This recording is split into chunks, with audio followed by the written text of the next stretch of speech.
Hi friends, అందరు ఎలా ఉన్నారు? బాగున్నారా? నేను మీ హాసిని.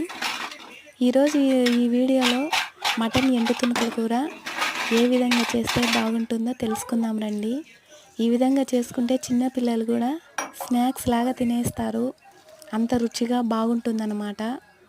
ముందుగా ఈ ఎండు తుణుకుల కూరని తీసుకొని అందులో వేడి నీళ్ళు బాగా కాంచి అందులో వేసి ఒక 20 నిమిషాల దాకా బాగా నాననివ్వాలి.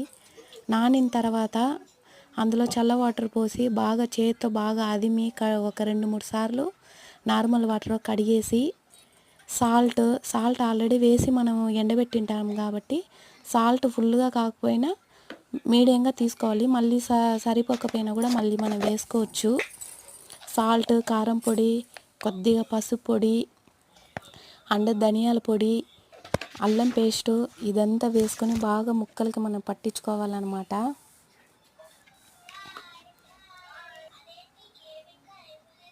చాలా బాగుంటుంది ఫ్రెండ్స్ ఈ విధంగా చేసుకుంటే. ఎండు తుణుకుల కూర ఎవరు చేసినా స్మెల్ వస్తుంది అని తినరనమాట చిన్నపిల్లలు. ఈ విధంగా చేస్తుంటే బాగుంటుంది. ముక్కలకంతా మసాలా పట్టి చాలా టేస్టీగా ఉంటుంది. నాకైతే నోరు ఊరిపోతుంది కలుపుతుండగానే. మా బాబు కూడా అడగతానే ఉన్నాడు. ఈ విధంగా కుక్కర్ పెట్టేసి అందులో తగినన్ని ఆయిల్ పోసి మన ముక్కలన్నీ అందులో వేసి బాగా ఫ్రై చేసుకొని నేనైతే ఇక్కడ 5 విజిల్ పెట్టేస్తున్నాను. కుక్కర్లో పెడితే భిన్న అయిపోతుంది అన్నమాట, త్వరగా ఉడికిపోతుంది. అందుకని నేను 5 విజిల్ పెడుతున్నా. చూడండి ఏ విధంగా ఉడికిందో. కొంచెం జ్యూసీగా ఉందన్నమాట వాటరు. మనం కొద్దిగా స్టవ్ మీదే పెట్టి ఆ విధంగా అలా తిప్పుతా ఫ్రై చేస్తూ ఉంటే ఆ వాటర్ అన్నీ ఇంకిపోతుంది. లాస్ట్లో ఇంట్లో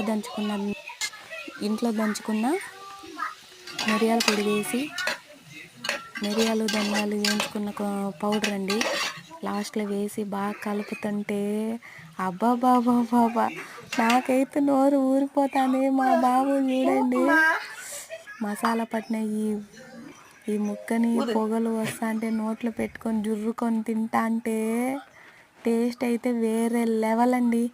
చూసారా? మేబీ ఎండు తుణుకుల కూర చిన్నపిల్లలు తినరు. ఈ విధంగా చేయండి, ఖచ్చితంగా తింటారు.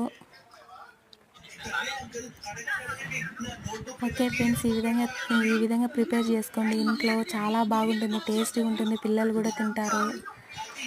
ఈ వీడియో నచ్చితే లైక్ కొట్టండి. అదేవిధంగా ఫ్రెండ్స్, ఫ్యామిలీ మెంబర్స్కి షేర్ చేయండి. హాస్ని తిరుపతి పిల్లని సబ్స్క్రైబ్ చేయండి. Thank you so much friend.